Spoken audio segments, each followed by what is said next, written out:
It's time for the Daily Stand Up Podcast presented by AgileDad with your host, Lee Henson. Without any further ado, let's get started. As many of you know, I've recently been tagged to teach the Agile Coaching Skills Certified Facilitator class, which I am totally excited about. I love facilitation. And I thought I would dedicate an entire episode to one of the most powerful tools. Many people even call this the superpower for product managers, program managers, for people who are working on projects or products. It's called active listening. And it's one of these things where you don't even realize it. So let me set stage for you. Have you ever zoned out mid conversation, fingers itching for your phone, brain choreographing your next groundbreaking product feature? We've all been in that scenario, right? But in a whirlwind of product and project management where ideas zip around like bees in a garden or like basketball players on a basketball court, there's a simple superpower that's often overlooked, and that's active listening. So, why do I say active listening is a superpower? Well, active listening extends beyond merely hearing the words. It involves fully comprehending the spoken and unspoken messages of your colleagues and users. So, if you're trying to discover what users really want, oftentimes the most valuable insights come from reading between the lines. Users might not always know how to articulate their needs, or might not even know that they're aware of them. They might not even know what their needs are. Active listening helps you pick up on the subtle hints in their tone, choice of words, and body language. It's like being a detective where every detail can lead to a crucial discovery about what your user truly desires. And that's your next clue, right? It makes it kind of an adventure, but it also helps you build stronger relationships with your users or with people who are buying your product or service. When people feel heard, they feel valued. By actively listening, you show that you genuinely care about their opinions and their experiences. This builds trust and loyalty, turning users into advocates for your product. It's like forming a bond where users know their voice matters, making them more likely to stay engaged and offer honest feedback. It also allows you to uncover hidden problems or outside opportunities. Users might mention issues in passing or suggest improvements casually. Active listening enables you to catch these often overlooked details. You can identify problems before they become bigger or spot opportunities for innovation that others may miss altogether. It's like having x ray vision. It's like you're Superman, right? Seeing beneath the surface of the real issues and the potential for your product. I guess in a way, it also helps you make better decisions based on what the users really need. If you have a deeper understanding of how your target audience is using your product or service, you can make decisions that truly resonate with them. Instead of guessing what might work, you have a clear insight into what will work. This reduces risk of missteps and ensures that your product development is guided by real needs and not assumptions. We all know what they say about assumptions, right? I think the bigger picture of this too is that it helps you stay focused on ideation and discovery. I think too often in our agile implementations, we focus wholly or almost wholly on delivery, and we tend to leave those other two by the wayside. This realigns our focus and gets us back to where we need to be, and that leads to improved communication and collaboration. Active listening isn't just for understanding people, it's also crucial within the teams you work with. So, by actively listening to your team members, your colleagues, developers, whoever they are, you foster a collaborative environment, an environment of psychological safety where everyone's ideas are valued and explored. This leads to more innovative solutions and a team that works together seamlessly like a well oiled machine. I think what it all boils down to is how you get yourself in a zone and how you practice this. Active listening is like a muscle, it requires a lot of practice. It's not something that just comes naturally. You need to understand how to listen with the intent to understand instead of listening with the intent to reply. And I think that this allows you to create a presence or an ambiance or a culture or just a place, a safe place. I want to call it a container because that's the word I use in my CF class. So you can create a container that embraces mindful presence. You can create a distraction free zone. Before any conversation, minimize any potential distractions. That can mean turning off notifications on your phone or finding a new quiet place to have the conversation. Let's go for a walk, or even clearing your workspace or flipping down a lid on your computer. I've done all these things, and the other party really appreciates it because they know that they're the center of focus. I think also, if you know that you're about to enter into a conversation that it may not go well or may not go as planned, you need to try to practice some mindfulness techniques, maybe deep breathing or quick meditation or prayer before a meeting to center yourself, depending on how spiritual you are. This will help you maintain focus and be fully present in the conversation at hand.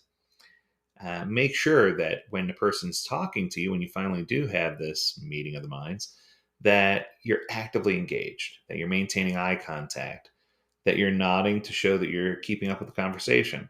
These nonverbal communication skills reinforce your presence in a conversation and let someone know that you are actively engaged. But I think the other part of this conversation that people often forget has to do with open dialogue. I think a lot of times we go in and we set the tone to be a certain way or want the tone to be a certain way, and we're not prepared to have open dialogue. So I think sometimes it means that we have to position ourselves in a way to encourage it, meaning we can like craft open-ended questions, prepare questions that can't be answered with a simple yes or no. Instead of asking, maybe here, let me think of an example. Instead of asking, "Oh, do you like this new feature?" You might ask, "What do you think about this new feature and how do you think it can be improved?" It's the same information. It's just you turned it from a yes no answer into an answer that's valuable. And then, of course, with that, you can also encourage people to elaborate. When someone responds, if they just respond quickly, prompt them to elaborate with, "Oh, tell me more about that. What makes you say that?" Or my favorite, "Help me understand why you feel that way," right? Help me understand is so powerful. And this allows you to create the right place. It's a safe place for honest and clear communication. I think sometimes it's important for us to, once we understand what's going on, to use some type of format to reflect and clarify. Now, I, for one, don't think that there's one reflection technique that works best.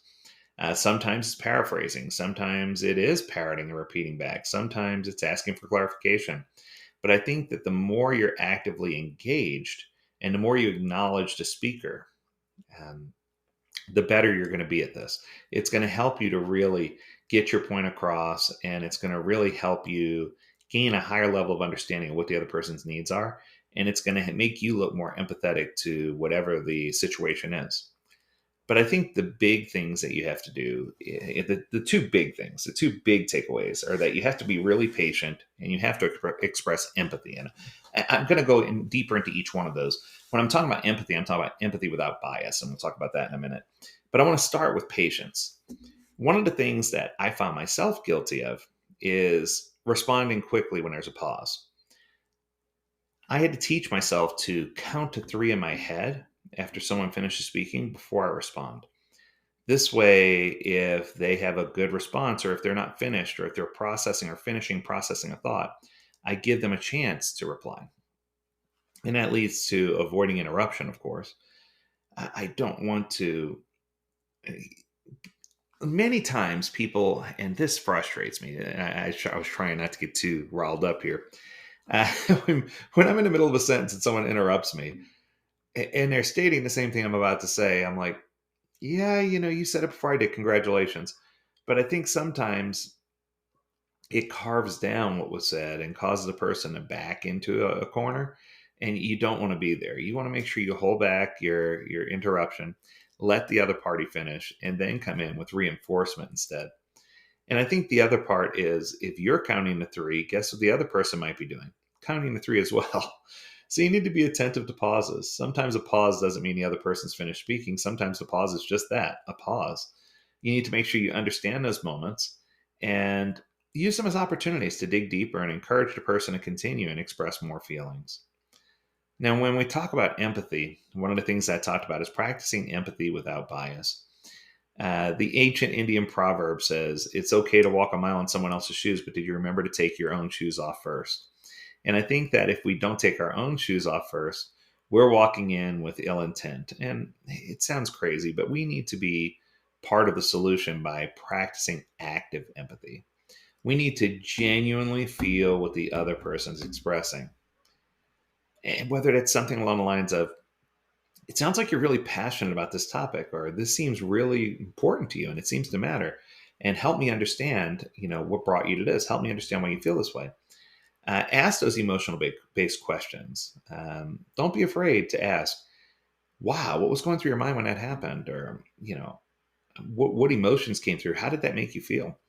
It's okay to do that as long as the questions are relevant to the conversation and not a dig at the other person.